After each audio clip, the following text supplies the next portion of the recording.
자, 시장을 공부하고 있는데요. 시장은 거기에 패턴 세 가지입니다. 시장의 특성, 다음에 효율적 시장, 다음에 정보가치, 계산 문제. 계산 문제는 가장 최근에 나왔기 때문에 얘는요, 확률이 좀 상당히 떨어집니다. 아시겠어요? 예. 원래 피해갈 확률이 높고. 그러면 올해 시험은 시장의 특성이나 효율적 시장에서 나온다면 이런 문제는요, 충분히 득점 가능하거든요. 편하게 득점하시면 돼요. 자, 그러면 예상 문제 보겠습니다. 자, 예상 문제 101페이지죠, 101페이지. 자, 2번부터 봅니다. 2번. 부동산 시장에 대한 설명으로 틀린 것은. 자, 1번과 2번 지문은요, 출전이 있으신 문제집에서 제가 그대로 옮겨온 거예요. 1번. 현실의 부동산 시장이 불안정 시장이라서 설명하기 위해서 가장 이상적인 형태의 완전 경제성의 분석이 필요하다. 맞는 말입니다. O가 되고요. 2번. 이때 완전 경쟁의 조건으로는 동자다정 암기했죠. 동자다정. 그래서 재화의 동질성. 다수의 수혜자와 공급자. 자유로운 진입과 태거. 완전한 정보. 동자다정 모두 맞네요. 옵니다. 3번요. 부동산의 특성으로 인해서 부동산 시장은 시장 상황이 변하더라도 수요 공급 조절이 쉽지가 않고 맞는 말이죠. 또 많은 시간이 소요되기 때문에 단기적으로 가격 왜곡이 될 가능성이 높다. 맞는 말입니다. 자, 한 번 더 반복하자면요. 수요 공급 조절이 어렵기 때문에 가격 왜곡은 언제? 단기에 발생한 확률이 높거든요. 왜? 단기에 비탈리적이니까. 근데 이때 우리 시험은요, 단기를 장기로 싹 바꿔버리면 틀린 말이 됩니다. 바꿔볼까요? 장기적으로 가격의 왜곡이 될 가능성이 높다면 틀린 말입니다. 그래서 단기에 가격 왜곡이 될 가능성이 높다 해서 역시 맞는 질문입니다. 4번요. 부동산 시장은 자금의 유용성과 밀접한 관계를 가진다. 즉, 자금의 유용성, 은행의 융자를 말하죠. 맞습니다. 이자율과 같은 금융비용의 저하, 즉 이자율이 하락한대요. 이자율이 하락하면 수요 증가 감소. 증가 맞죠? 그러면 공급 증가 감소. 이자율 하락. 공급도 증가죠. 공급이 증가되면요. 자, 이자율 하락은 그만큼 공급자 비용을 감소를 시키겠죠. 따라서 공급을 감소시키는 게 아니고 공급을 증가시키죠. 그래서 이자율의 하락, 즉 금융비용 저하는요. 자, 수요도 증가되고 공급도 증가된다. 공급 감소 들었습니다. 참고로 4번 지문은요. 과거 시험에서 몇 번 나왔거든요. 몇 번 나왔습니다. 기출문장을 제가 종합해서 지문 만든 건데 과거에 여러 번 나온 적이 있습니다. 반복하자면요. 금융비용 하락, 즉 이자율 하락은 수요도 증가, 공급도 증가해요. 틀린 답 4번입니다. 5번 지문. 부동산은 개별성이 강하기 때문에 BBB에서 비공개, 비표준화, 비조직화, BBB가 나타난다. 맞는 말입니다. 정답 4번이 틀렸습니다. 5번요. 부동산 시장의 기능에 속하지 않는 것은 기능 암기했죠. 자고가 정량. 암기했죠. 그래서 1번 자원 배분 기능, 2번 교환 기능, 다음에 자고가 정량, 4번 정보 제공, 5번 양과 질의 조정 기능입니다. 틀린 답은요. 3번 있죠. 거래의 비공개. 자, 비공개하니까 BBB 들어보셨죠? BBB. 그래서 비공개는 기능이 아니고 특성. 시장의 특성입니다. 그래서 이런 문제도 기능은 암기가 되었지만은 의외로 틀릴 수가 있습니다. 그래서 여기다가 특성을 집어넣었죠. BBB, 비공개, 비조직화 이런 것들은 모두가 특성이지 기능이 될 수가 없다. 정답 3번입니다. 자, 이어서 문제 9번요. 효율적 시장입니다. 9번. 효율적 시장의 설명이다. 옳지 않는 것, 틀린 것은 묻습니다. 1번요. 강성 효율적 시장은 진정한 의미 효율 시장 맞습니다. 그리고 완전 경쟁 시장에 가장 부합되는 시장 그대로 맞죠? 옵니다. 2번. 부동산 시장은 주식이나 일반 지하시장보다 불안전 시장 맞습니다. 부동산 시장은 할당 효율적 시장이 될 수가 있다 없다? 될 수가 있죠. 할당이 될 수가 있다. 옵니다. 3번. 현실의 부동산 시장 또는 주식 시장은 준강성 효율 시장에 가장 가깝다고 볼 수가 있다. 맞는 말이죠. 과거, 현재까지 정보가 반영된 중강성 맞습니다. 옵니다. 4번요. 약성 시장은 과거 정보죠. 준강성 시장은 과거 포함해서 현재까지 정보죠. 여기까지는 정보병이 존재한다. 맞습니다. 그러나 강성 효율적 시장은 과거, 현재, 미래를 전부 다 알기 때문에 정보병은 존재하지가 않는다. 역시 맞는 말이죠. 옵니다. 5번요. 과거 정보를 가지고 분석을 하는 것은 기술적 분석 맞습니다. 이것은 약성 효율적 시장 맞죠. 따라서 기술적 분석에서 밝혀진 지표로서는 초과는 얻을 수가 있다가 아니고 없다. 초과는 얻을 수가 없는 것이 원칙이죠. 초과는 얻을 수가 없다. 틀린 답 5번입니다. 자, 11번 볼까요? 시장의 효율성에 대한 설명으로 가장 옳은 것은 1번요. 자, 시장이 약성 효율적 시장이면 기술적 분석 맞는 말이죠. 기술적 분석에 의해서 밝혀진 지표로서는 결코 정상 이윤은 얻을 수가 없다. 문장이 애매하죠. 자, 결코가 아니고 원칙적으로 정상 이윤이고 초과이윤이죠. 초과이윤을 얻을 수가 없습니다. 따라서 원칙적으로 초과이윤을 얻을 수가 없습니다. 틀렸죠? X.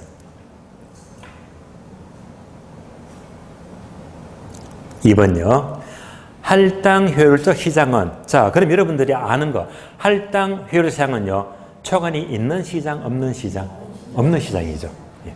그렇죠, 바랍니다. 할당 효율 시장은 특정 투자자가 기회비용보다 적은 비용으로 우산 정보를 보다 빠르게 획득할 수가 있다면 초과이윤을 얻을 수가 있다 하면 앞뒤가 안 맞죠. 따라서 초과를 얻을 수가 있다고 하게 되면 2번 지문은요, 맨 앞에서 할당이 아니고 비자가 빠졌지. 비할당 효율적 시장이 바로 초과이윤을 얻을 수가 있잖아요. 그래서 비자를 따로 넣으면 되겠네요. 비할당 효율적 시장이 초과이윤을 얻을 수가 있다. 틀렸습니다. X. 3번. 강성시장은 과거, 현재, 미래 모든 정보를 다 알고 있잖아요. 다 알고 있으니까 정보병은 필요하다, 필요 없다? 필요 없다. 그죠? 필요 없다. 4번요. 부동산 시장도 정보에 있어서는 할당 효율적이 있으나 할당 효율적이라면 이 경우에는 투기는 건절될 수가 없다가 아니고 건절될 수가 있죠. 할당 효율적이면 초과이윤이 없잖아요. 초과이윤이 없다는 것은 투기가 건절될 수가 있다고 봐야 되겠죠. 그래서 할당 효율적이면 투기가 건절될 수가 있다. 그죠? 틀렸습니다. 정답 5번이네요. 일반적으로 주식이나 부동산 시장은 준강성까지 효율적 맞습니다. 그리고 완전 경쟁에 가장 부합되는 시장은 강성 효율 시장 그대로 맞는 말이네요. 정답 5번입니다. 12번요. 효율적 시장에 대한 설명으로 옳은 것은 1번. 부동산 시장에서 특정 투자자가 초과이윤을 획득할 수가 있는 것은 있으면요. 할당입니까? 비할당입니까? 비할당이죠. 그래서 시장이 불안전하고 독점적이기 때문이 아니고 바로 비할당이죠. 즉 할당 효율적이지 못하기 때문에 초과이윤을 획득할 수가 있잖아요. 그래서 비할당 때문입니다. 틀렸죠? X.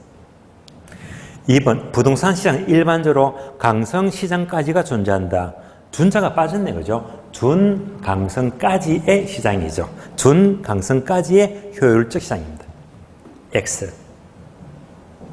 3번 준강성 시장에서는 기본적 분석 맞네요. 따라서 기본적 분석을 하여 투자를 하게 되면 정상 이상의 수익, 즉 얘가 바로 초과이익이죠. 정상 이상의 초과 수익은 올릴 수가 있다가 아니고 없다 그죠. 초과는 올릴 수가 없는 것이 원칙이죠. 없다. 틀렸고. 할당 효율적 시장은 완전 경제상만 의미한다. 만자를 빼야 되겠네요. 왜? 부동산에서도 할당이 될 수 있다고 했잖아요. 따라서 할당 시장은 완전 만자를 빼고요. 을 의미하지만 불완전 시장도 얼마든지 할당 효율적일 수가 없다가 아니고 있다 그죠. 있다. 틀렸습니다. 자, 정답 5번 되겠습니다. 부동산 투기가 성립하는 것은 시장이 할당 효율적이지 못하기 때문에 초과이익을 얻게 됩니다. 할당 효율적이지 못하기 때문이지 시장이 불완전해서가 아니다. 맞죠? 정답 5번입니다. 14번요. 자, 14번은요. 정보가치 요거요. 일부러 안 지웠거든요. 항상 뭐지? 현재 가치 구한다. 현가화시키고요. 얘가 바로 불확실할 때 가치가 되고요. 그리고 확실 빼기 불확실하게 되면 정보 가치가 나오거든요. 똑같은 문제예요. 그래서 이제 패턴이 똑같기 때문에 따로 풀지는 않겠습니다. 이 한 문제가 대표 문제이기 때문에 여러분들이 따로 확인하시고요. 자, 시장은 문제가 여기까지입니다. 여기까지예요. 자, 시장 끝났으니까 다음 차트 요약집 먼저 봅니다. 요약집은요. 입지 및 공간 구조입니다. 자, 요약집은요. 40페이지. 입지 및 공간 구조는 일반적으로 선언 문제가 나와요. 그래서 비중이 좀 높다고 봐야 됩니다. 그러면 먼저 네모 1번 부동산의 입지 선정 목차 1번이 있죠. 의의가 5번 나왔죠. 얘는요 지금 시험은 전혀 의미가 없습니다. 요즘 이런 거 안 나와요. 그러니까 자 의의는 여러분이 안 봐도 괜찮고 한번 읽고 지나가세요. 자 의의는 버리겠습니다. 자 2번부터 출제가 됩니다. 주요 입지입니다. 일단 주요 입지에서는 웬만하면 한 문제 또는 두 문제까지 출제는 충분히 가능합니다. 가로 1번 튀내내 농업입지. 자, 튀내내 농업입지가 다른 말로 우리가 지대로에서 입지교차지대를 봤죠. 입지교차지대. 똑같은 말입니다. 튀내내 입지교차지대. 그러면 동함 1번요. 그러면 튀내내 입지교차지대를 공부하면서 여러분들 이거 들어본 적 있죠? 아짐의 생수 들어봤죠? 아짐의 생수. 그게 바로 1번 공식이 있네. 1번. 그대로 지대 이꼴 매상고 빼기 생산비 빼기 수성비 아짐의 생수 나왔네. 튀내내 입지교차지대로입니다. 얘가 바로 농업입지예요. 따라서 지대 이꼴 매상고에서 생산비 빼고 수성비 뺀 것이 지대가 돼요. 따라서 항목 두 번째 있죠. 두 번째를 밑줄 하세요. 수성비 전략분이 지대가 된다. 밑줄 하시고요. 속지 마세요. 수성비 절약분입니까? 생산비 절약분입니까? 수성비 절약분이 자꾸 생산비를 집어넣어요. 생산비 절약분이 아니고 수성비 절약분이 지대가 된대요. 다음에 오른쪽 페이지 박스 입찰 지대곡선 동그라미. 얘도 잘 나와요. 얘만 나왔다면요 무조건 득점하셔야 됩니다. 얘는요 단독 문제는 2번 나왔지. 그러나 지문도 잘 나와요. 지문도 여러 번 잘 나오니까 만약 나왔다면요 절대 틀리지 마세요. 그러면 입찰 지대는 자 박스 설명인데요. 한 번 더 짧게 더 확인해 봅니다. 입찰 지대. 아마 메모되어 있을 거예요. 그림으로 확인합니다. 중심지가 있고요. 지대 거리가 돼요. 입찰지대가 나왔다면 항상 요 그림부터 떠올리자. 자, 기울기가 가파르다, 중간 기울기 완만하다고. 그래서 자, A 산업, B 산업, C 산업. 얘부터 먼저 떠올려야 됩니다. 자, 그래서 자, 입찰지대 곡선 하게 되면 자, 가장 높은 것만 모아볼까요? 가장 높은 지대. 끝났네요. 얘만 떠올리죠.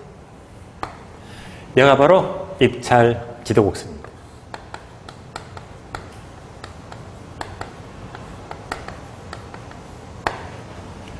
가장 높은 지대. 따라서 풀어서 본다면 가장 높은 지대가 다시 말하면 입지 주체가 지불하고자 가장 최대 금액이죠. 그래서 첫 번째 최대 지불 금액입니다.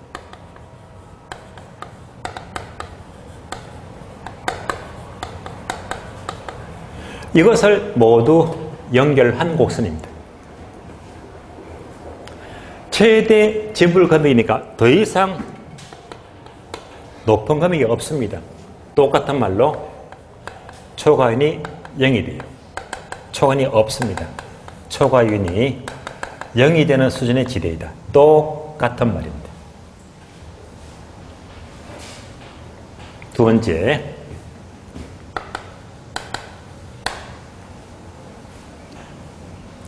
자, 무슨 모양? 우하형.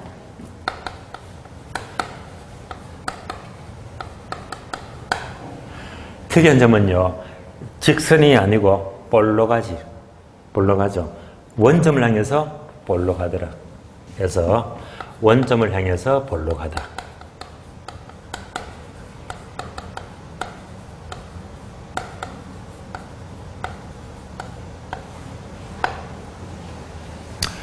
이것이 뭘 말하느냐? 도심지와 외곽지로 구분합니다. 그러면 도심지로 갈수록 기울기는 가파라지죠. 이 말은 땅값 비싸대. 외곽지로 갈수록 기울기가 완만해지겠지. 이 말은 지가가 낮대 말입니다. 따라서 도심으로 갈수록 기울기는 급격하다, 가파르다. 외곽지로 갈수록 기울기는 완만하다.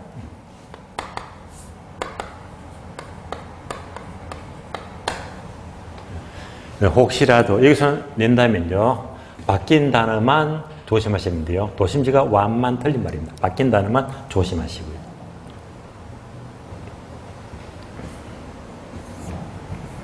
그럼 세 번째, 입찰지대 곡선은 바로 직주분리를 설명합니다. 직주분리. 직주분리를 설명하더라. 까지도 우리 시험은 출제가 된 적이 있어요. 직주분리 아시죠? 직장과 주거지를 분리한다. 멀리 둔대요. 직장과 주거지를 멀리 둔대. 자, 이 그림만 보더라도 도심지는 자, 빌딩이 많습니다. 여기에 이제 직장 근무하지. 우리 집은 여기 없잖아요. 땅값 비싸니까. 직장이 근무하고요. 우리 집은 외곽지. 땅값이 싸죠. 여기 우리 집이 있더라. 따라서 직장과 주거지가 분리된다. 직주 분리를 설명합니다.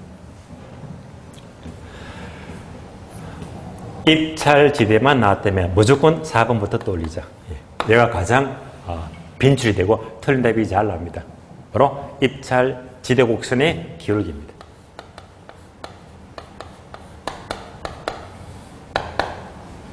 그래서 제가 암기시켜드렸죠. 수율이 좋아요, 토율이 좋아요. 수토. 수토. 따라서 단위당 수송비 나누기 수토, 토지 이용량입니다.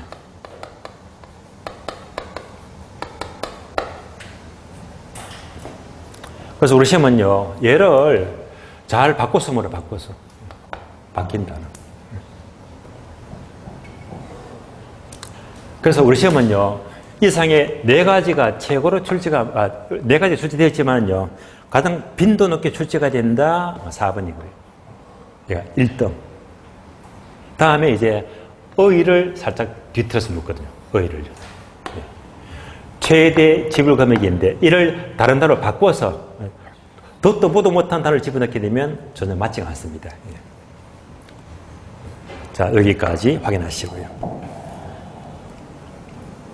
그래서 이제 여러분 심실지는 항상 입찰 지뢰만 나왔다면 가장 많이 나오는 게 수토가 나왔어요. 수토. 예. 여기부터 의심하게 되면 정답될 확률이 가장 높다고 봐야 됩니다. 박스 봅니다. 박스. 박스 보게 되면 1번, 2번, 3번이 있죠. 1번 보시면서요. 입찰지대 땡땡 단위 면적 토지대에서 밑줄 하세요. 토지 이용자가 지불하고자 하는 최대 금액 밑줄. 두 번째 줄 밑줄 하세요. 초과 이윤이 0이 되는 수준의 지대 밑줄. 똑같은 말입니다. 3번이 있죠. 3번 보게 되면 맨 밑에 색칠 네모 기울기 수토. 예, 수토. 예. 그래서 공식 수토 꼭 기억하시고요. 자, 이제부터 용도별 입지로 넘어갑니다. 괄호 2번 공업 입지. 공업 입지. 동화면 1번 배부의 최소 비용 1번 앞에다가 별표 한 개 하시고 한 장 넘겼어요. 다음 페이지. 2번 뇌수의 최대 수익률은 3번은요 술제가 된 적이 없으니까 3번은 버리세요.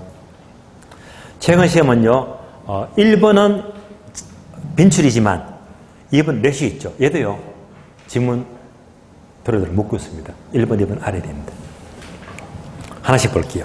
1번 배부의 최소 비용으로는요 배부는 공급 측면을 강조. 공급을 강조하니까 기업번 공장은 밑줄 하세요. 최소 운송비 밑줄. 최소 운송비가 드는 지점에 공장은 입지하지요. 니은번 한 줄 모두 밑줄 하세요. 산업 입지의 주요 인자는 땡땡. 수송비는 작아야 되고 노동비는 작아야 되고 그러나 집정력은 많아야 됩니다.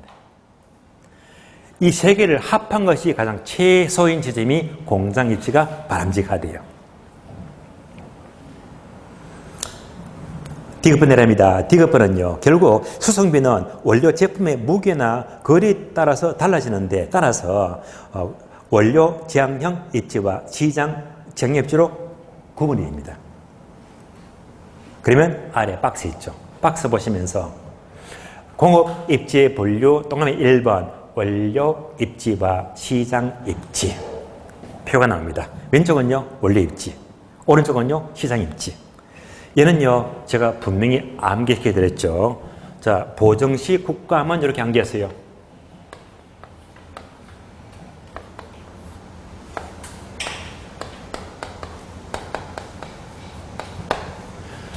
자, 보정 쓰지 말라고 했죠. 보정을 쓰게 되면 국감에서 감사가 나는데 불이익이 커요. 보정시 국감은. 보정시 시장 입지가 되고요. 국감은 원료 입지가 되고요. 시장 입지, 원료 입지.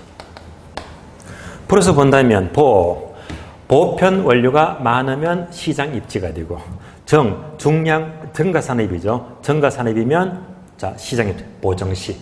국감원, 국지 원료가 많으면 원료 입지, 중량, 감수 산업이면 원료 입지가 됩니다. 보정시, 국감은 이렇게 빨리빨리 푸셔야 됩니다. 그래서 표를 봅니다. 표를 보시면서요. 왼쪽 원료 입지 첫자 원 동그라미. 내려가서 중량 감수 산업 감 동그라미. 내려가서 국지 원료 국 동그라미.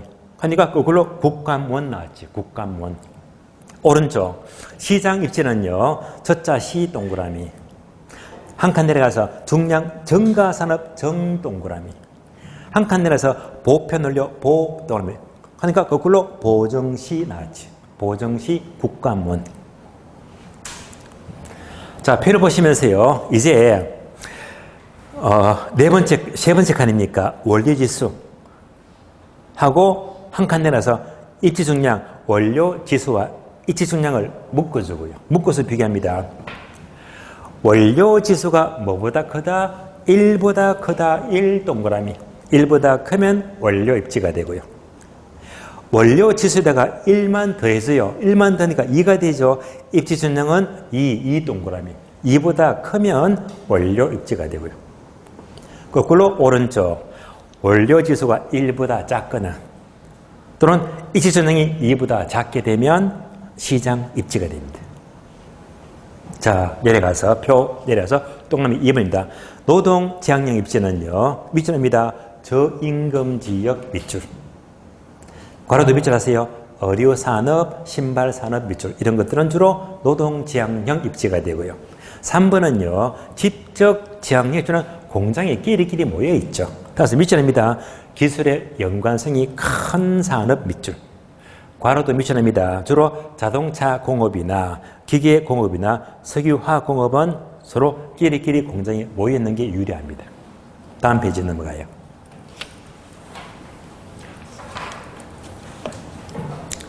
동그라미 2번. 2번은요. 첫 줄을 모두 밑줄입니다. 레슈의 최대 수요 이론 밑줄.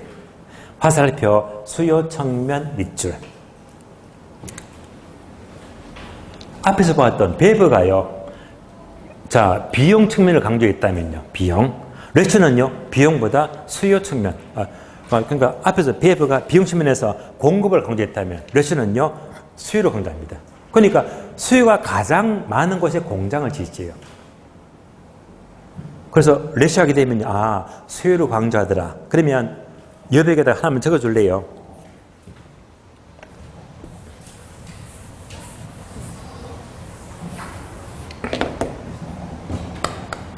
자, 하나만 적어줍니다. 수요 원추형 적어주고요.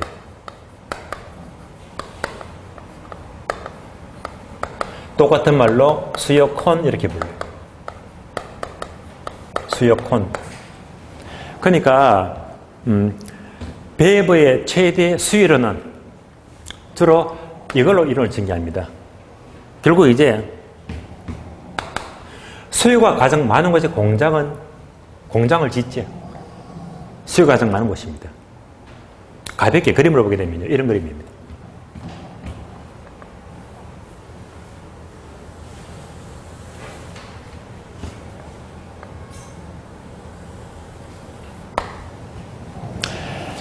자, 이렇게 볼 때 여기가 중심지, 얘는 거리, 그럼 이제 뭐지? 외곽지로 하는 것은 세로축은요 수요량입니다. 그림 다 그렸어요. 밑에 수요 원추형은요 요 그림입니다.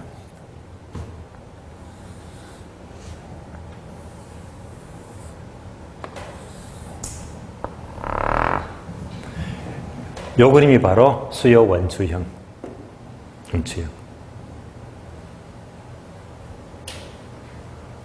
이 그림 보게 되면요.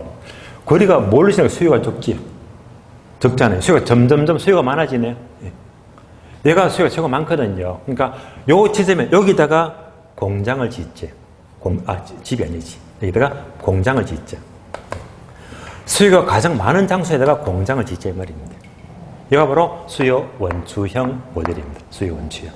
그래서 혹시라도 레슈 있죠, 레슈의 최대 수요하게 되면 주로 이런 표현을 많이 씁니다. 수요 원추형. 수요가 가장 많은 곳에 여기다 공장을 짓자 말입니다. 그래서 이제 수요 원추형 줄여서 수요콘 이렇게도 표현하거든요. 수요가 가장 많은 곳 바로 레슈의 최대 수요입니다. 여기까지 보시고요. 3번은 패스할게요. 한 번도 안 나왔어요. 고로 3번. 상업입지. 별표가 엄청나죠. 무려 28별이요. 이만하면요. 쫙 A급입니다. 너무 중요해요. 앞에다가 별표 3개. 이변에보다 거의 나온다고 보세요. 정말 중요하잖아요. 상업입지하게 되면 동그라미 1번 크리스탈의 중심지 이론.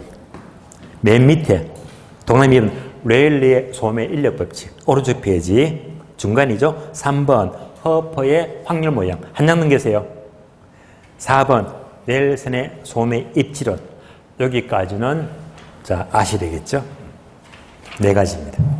1번부터 봅니다. 1번 크리스탈레의 중심지 이론은 기업번 의는 여러분 읽어봐 주시고요. 니은번 모두 뮤절하세요. 중심지의 성립 조건은 재화의 도달 범위가 크고 최소 요구치는 작아야 됩니다. 최소 요구치, 요구 동그라미. 항상 요구는요 작아야 돼요. 디귿번 내려가죠. 중심지의 형태를 보게 되면요. 단일 중심지는 원형 밑줄. 다수의 중심지는 정육각형 밑줄 하시고. 리얼번 내려갑니다. 중심지 이론의 내용. 얘는요, 요거 기억나시죠? 요 그림. 삼각형, 3등분입니다. 얘를 말합니다. 그래서 가장 위에 있는 것이 고차 중심지, 가운데가 중차 중심지, 가장 아래쪽이요 저차 중심지. 그래서 예를 들면 고차 중심지는 서울의 시청, 저차는 많잖아요. 동네 동사무소, 주민자치센터를 말합니다. 가운데 뭐가 있죠? 구청이 많죠. 이렇게 비교하죠.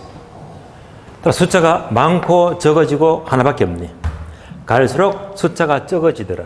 그러니까 무슨 형? 피라미드형. 갈수록 숫자가 적어지더라. 이때 자 고차하고 저차를 비교하는 것이 바로 몇 번? 리얼번. 리얼번 보게 되면 자 항목 2개 있죠. 2개. 쉬운 내용이죠. 고차일수록 거리가 멀지. 규모가 크잖아요. 다양한 기능을 수행합니다. 두 번째, 저차에서 고차로 갈수록 숫자가 적어지니까 중심지의 수는 피라미드형을 이루게 된다. 아시는 얘기죠. 표는 참고를 하시고요. 다음에 2번요. 레일리의 소매 인력 법칙. 기업번. 레일리는요. 제목을 밑줄 하세요. 도시 단위의 상권 이론 밑줄. 첫 단어 도시 동그라미. 그러니까 우리 문제에서요. A 도시, B 도시 그림이 나면 무조건 레일리의 소매 인력. 그림에서 도시가 나왔다. 레일리 법칙입니다. 니은번요. 전제조건 빈출입니다. 두 줄. 두 도시의 상거래 흡인력은 두 도시의 밑줄 하세요. 인구의 비례 밑줄. 인구의 비례하고 한 줄 내려가서 또 밑줄입니다. 거리의 제곱의 반비례 밑줄. 엄청 많이 나왔습니다. 인구의 비례하고 거리의 제곱의 반비례입니다. 단어를 바꿔서 뭐래요? 바뀐 단어 속지 마시고. 이것을 공식화하게 되면 박스 공식이 있죠. 고객 유인력 이꼴 공식을 동그라미. 그래서 분자가 인구수, 나누기 분모가 거리의 제곱입니다. 디귿번 상권의 경계. 자, 상권의 경계는요. 두 번째 항목. 두 번째를 밑줄 하세요. A 도시가 B 도시보다 크면 A가 크죠. 화살표 A 쪽으로 멀다. 동양 말이죠. 그러면 여기다가 좀 추가로 적어줄래요? 화살표. A 쪽으로 멀면요. B 쪽으로 멀어요? 가까워요? B 쪽으로 가깝다. B 쪽으로 가깝다. 우리 시험은요. A가, 자, A하고 B하고 A 쪽으로 A가 크다고 넣고, A 쪽으로 멀지만은요, 우리 시험 항상 가까운 B를 묻거든요. A가 크다면요, B 쪽으로 가깝다 해서 요거 잘 묻습니다. B 쪽으로 가깝다. 박스 있죠. 컨버스에 보기 전에는요, 아주 가끔 계산 문제가 나와요. 계산 문제는 오늘 문제 풀면서 확인할게요. 3번 허퍼의 확률 모형은요. 화살표 밑줄 하세요. 미시적 접근이지 거시적 틀린 말입니다. 그래서 자 바로 미시적 접근이 되고요. 괄호도 밑줄 하세요. 자, 소비자 행태 하나하나를 분석하니까 바로 미시적 접근이 되는 거예요. 기억번.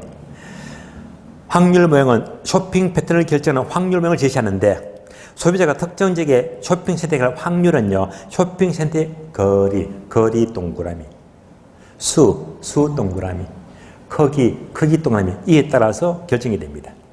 니은번은요. 박스, 공식이 있죠. 고객 유인력 이꼴 분자 분모 공식을 동그라미.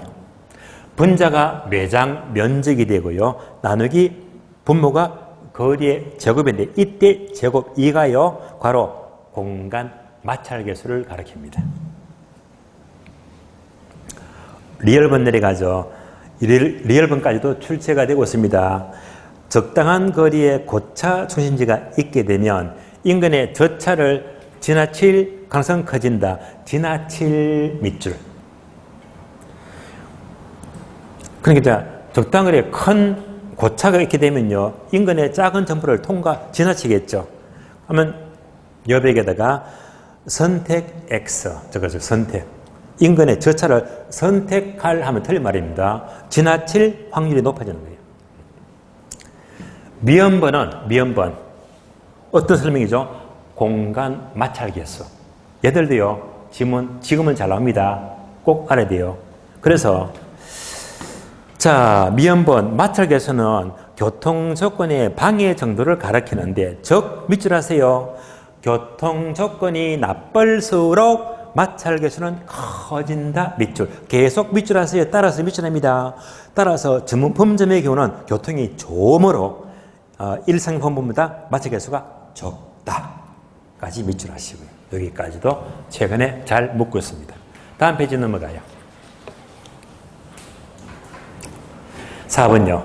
넬슨의 소매 입지론은요. 소매 점포의 8가지 원칙을 지시하는데 바로 니은번 8가지 원칙이 있죠. 자, 항목 8개. 이런 게 있구나라고 보시면 되고요. 아직까지 여기에 속하는 항목까지는 구체적으로 나온 바는 없지만은요. 이 8개 항목 중에서 6번째 보시면 양립성 동그라미. 요거만큼은 짚고 넘어가자. 양립성을 화살표 가장 강조합니다. 넬슨은 뭘 가장 강조해? 양립성을 가장 강조해. 양립성은요. 서로 상호 점포끼리 보완관계를 점포가 고객을 주고받더라. 어떤 게 있죠? 병원 옆에 뭐가 있어요? 약국, 양립성이죠. 그래서 서로 다른 점포 간의 보완관계, 바로 양립성입니다.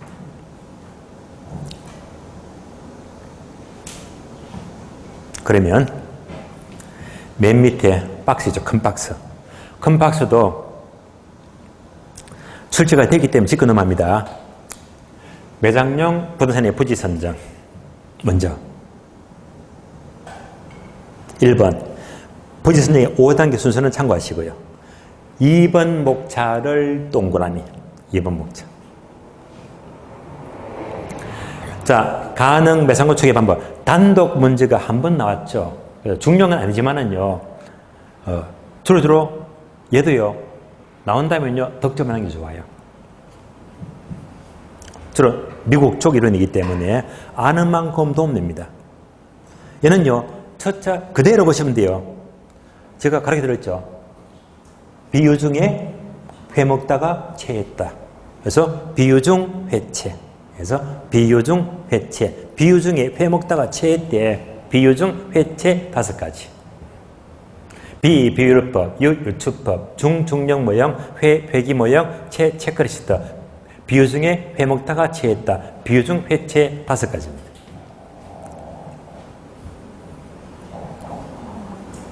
첫 번째, 비율법은 항목 2개 있죠. 말 그대로 비율 정한대. 매출액을 비율로 정한대. 비율을 대충 정하기 때문에요. 두 번째를 밑줄 하세요. 핵심 단어. 가장 주관이 많이 개입 밑줄. 가장 주관이 많이 개입되는 것이 비율법이고요. 유추법은요. 자, 끝에 보니까 화살표 밑줄입니다. 등간격의 격자망 밑줄. 격자망, 즉 바둑판망이죠. 격자망으로 상권을 분석한다. 유추법입니다. 세 번째, 중력 모형은요. 중력 모형. 중력 모형은 항목 두 개 있죠. 두 번째를 밑줄 하세요. 수정 이미지 개수 땡땡 모두 밑줄합니다. 실제 매상고와 이런 매상고가 다르거든. 다르다. 그 차이를 조정하는 개수가 바로 수정 이미지 개수예요. 그래서 이런 단어가 나올 때 뭘 가리킨다? 중력 모형입니다. 중력 모형. 다음에 회기 모형은요. 항목 두 개 있죠. 두 번째 항목 모두 밑줄 하세요. 매상고에 영향을 주는 요인은 독립변수. 결정되는 값, 매상고는 종속변수다. 그래서 항상 회기 모형 하게 되면 영향을 주는 변수가 독립변수. 결정되는 값은요. 종속변수가 돼요. 그래서 독립변수와 종속변수가 나와야 됩니다. 3번 체크리스트. 체크리스트는요. 1번 여러 가지 부지를 간편하게 평가한다 해서 여기다가 괄호 적어줄까요? 보조수단. 그래서 얘는요. 주 방법이 아니고 보조수단에 불과합니다. 2번요. 주로 규모가 작은 회사 밑줄. 규모가 작은 회사가 뭘 쓴다고 했다? 체크리스트의 활용을 쓴대요. 참고로 체크리스트는요. 한 번 더 설명을 드리자면요. 이렇게 보면 되겠네요. 자, 점포의 특성입니다. 점포의 특성을요.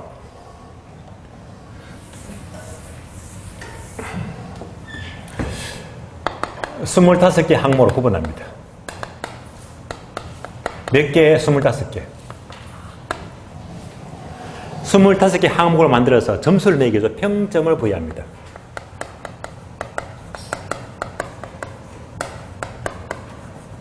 점수를 매긴데. 몇 개 항목? 25개. 점수를 어떻게 매기죠? 4점, 3점, 2점, 1점, 빵점. 그럼 쉽게 본다면요.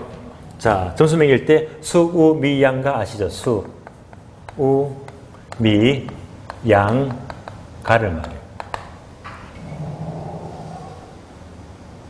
그러면 25개 항목이 모두가 수를 받았대. 곱하니까 몇 점? 25 곱하기 4, 100점이죠. 이런 점포가 있을까 없을까? 절대 없어요. 없어요. 평점을 매게 되면요. 100점 이렇게 완벽한 점포는 거의 없다고 봐야 됩니다. 이렇게 평점을 매기니까 어떤 점포는 90점이다. 또는 60점이다. 50점이다. 40점이다. 이렇게 이제 점수를 다 매기는 거예요. 이렇게. 매기더라. 얘가 바로 체크리스트 활용입니다. 그런데 출전에서 문제 보게 되면요. 여기까지 묻더라고요.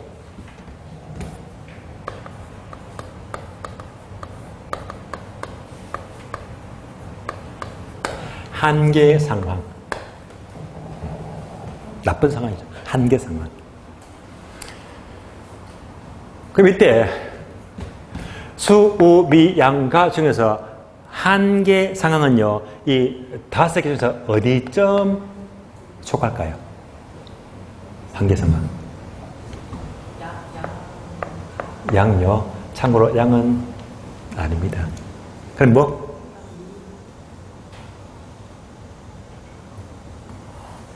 가도 아니고요. 정답은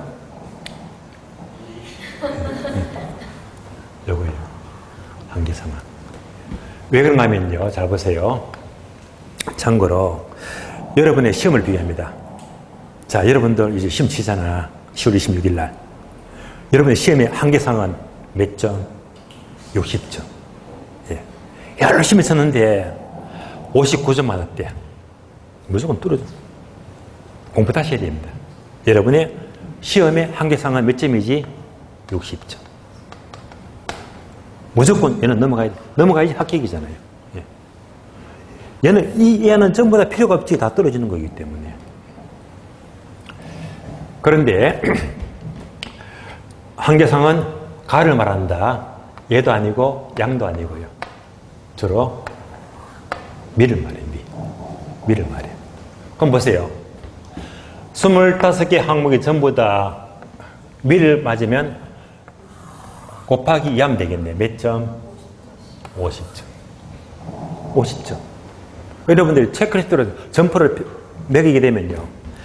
평점을 매겨보니까 점포가 이보다 못해버리면 버리라 이 말입니다. 쓸모가 없어요. 최소한 얘는 넘어가야지 점포를 봐줄만 하거든요. 뭔지 아시겠죠? 그래서 초점에서 문제 보게 되면요. 이때 한계상은 양을 말한다. 한번 들으면 쉬운 건데 안 그러면요. 이런 것들은 이해가 안 되거든요. 예. 얘도 아니고 얘도 아니고요. 한계상은 미를 말한다 이 말입니다. 여기까지가 체크리스트입니다. 다음에 45페이지 용도 지역별 이치 선정입니다.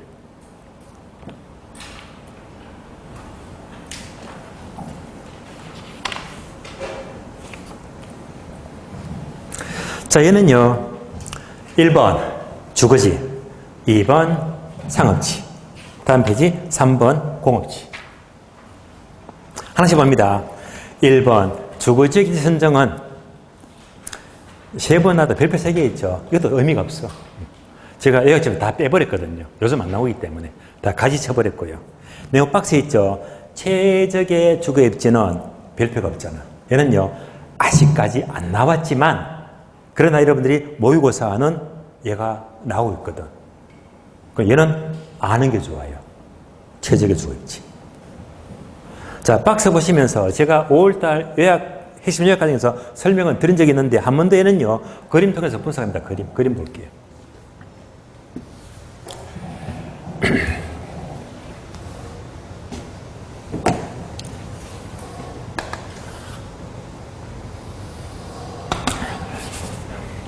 세로축은 비형입니다.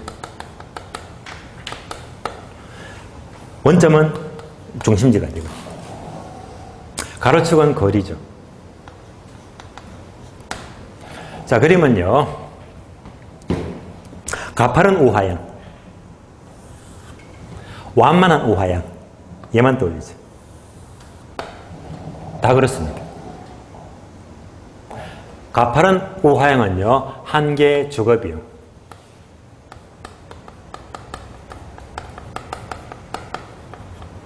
완만한 우하양은 한계 교통비용입니다.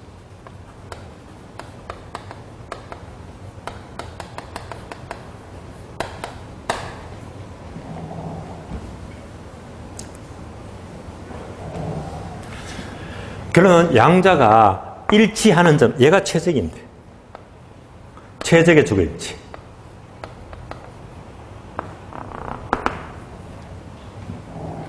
자, 그러면서 둘 다 무슨 모양? 우하양. 우하양 의미 아시겠죠? 우하양 뭐냐? 거리가 멀수록 많아집니까? 적어집니까? 급하게 적어지고 완만하게 적어지지. 이때 한계 주거비용 한계, 한계 교통비 한계. 얘가 뭐죠? 쉬운 말로 단위당. 그러니까 한계 주거비용은 단위당 주거비용. 쉬운 말로 단위당 임대료, 평당 임대료. 단위당 임대료입니다. 그러면 한계 교통비는요, 단위당 교통비. 자, 그래서 한계 주거비용은 뭐라고 했죠? 평당 임대료. 그림 봅니다. 도심지가 임대료가 얼마나 비싸니까 평당 임대료 비싸지. 거리가 멀수록 임대료가 싸다. 이건 쉬운 겁니다. 반면에 한계 교통비, 단위당 교통비는요, 단위당 하게 되면 중심지에 1km 하고요. 1km. 외곽지 1km를 같이 비교합니다. 똑같은 1km인데요, 이때 교통비, 기름값 비교하죠. 운전하면요, 이때 교통비, 기름값은요, 중심지가 많이 먹힌다, 외곽지가 많이 먹힌다. 중심지가 많이 먹히잖아요. 서행하고 차가 막히니까. 연비가 세잖아. 많이 먹히고. 외곽지는 교통이 원활하기 때문에 적게 먹히니까 이어지니까 완만하게 맞아집니다. 결론적으로 양자가 일치하는 점이 가장 좋은 최적의 주거지인데요. 그럼 추가적으로 이제 이런 경우. 그렇지 않는 경우, 가까이 있어요? 멀리 있어요? 각각 비교합니다. 최적은 D1 지점, 가까이서요 D2 지점, 멀리서요 D3 지점, 이렇게 비교합니다. 그러면 외곽지 멀리 우리 집이 있대. 우리 집이 있어요. 멀리 있잖아. 이때는 단위당 조급비보다 멀리 있으니까 교통비가 훨씬 더 많이 들어가지. 되시겠죠? 여기서는요, 단위당 조급비보다 뭐가 많이 들어간다? 단위당 교통비가 많이 들어간대. 교통비가 너무 많기 때문에 최적이 될 수가 없단 말입니다. 그럼 이제 최적이 되려면요, 이때 여기서는 이사 가면요, 더 멀리 간다, 도심으로 이동한다. 이렇게 도심으로 이동해서 교통비를 줄여나가야 됩니다. 따라서 뭐가 멀리 있다, 교통비가 많으면요, 어떻게 도심으로 이동한다. 다음에 D2 지점은요, 시내 가까이 우리 집이 있대. 가까이 있으면요, 여기서는 뭐지?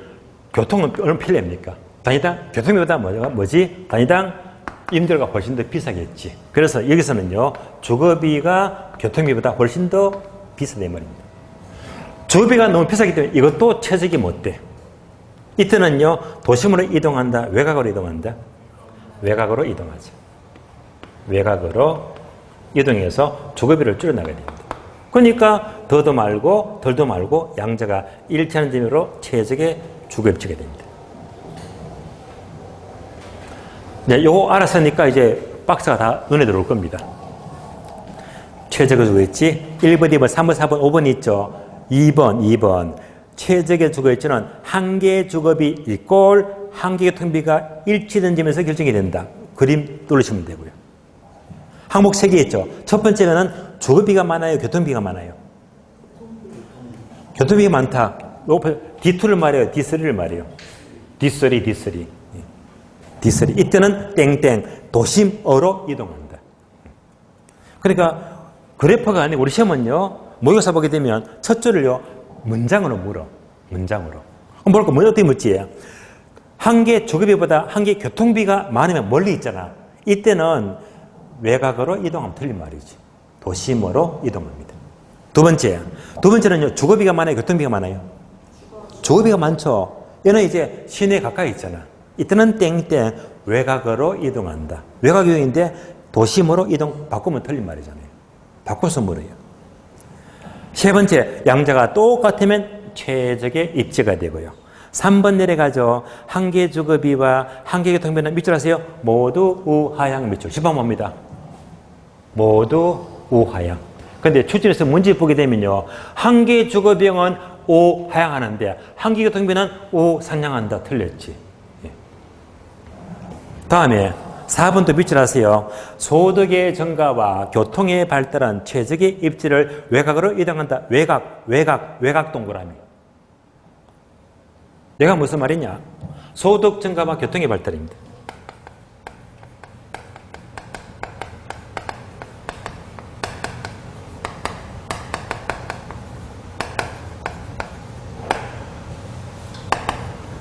얘는요, 최적 입지를 더욱더 외곽으로.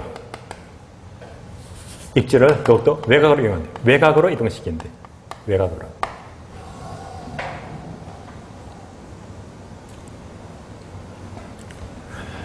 설명 다 드리면 시간이 많이 걸리니까 하나만 예를 들어 볼게요.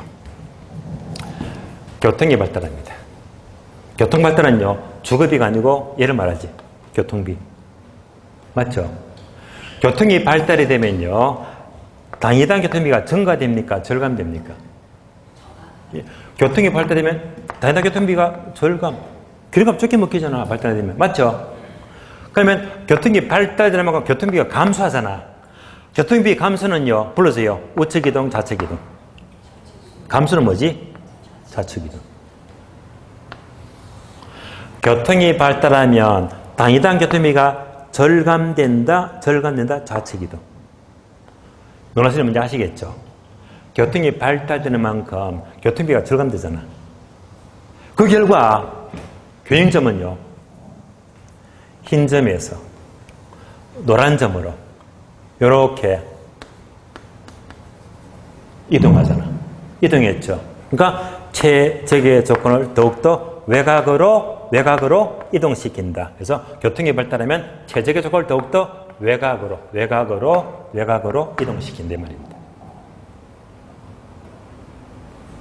이것도 말싹 바꿔서요. 도심으로 이동하면 틀린 말이지. 그래서 이제 여기가 구석구석 묻는 것이 출전에 쓴 문제집은 구석구석 묻더란 말입니다. 아직까지 한 번도 나온 적은 없지만은요, 언젠가는 물을 거예요. 여기까지 보았고요. 그러면 이제, 여기 45페이지 조금 남았죠. 그죠? 남은 거는 잠시 쉬었다가 다음 시간 보는 걸로 하고요. 일단 칠판은 그대로 두시면 돼요. 쉬겠습니다. 예.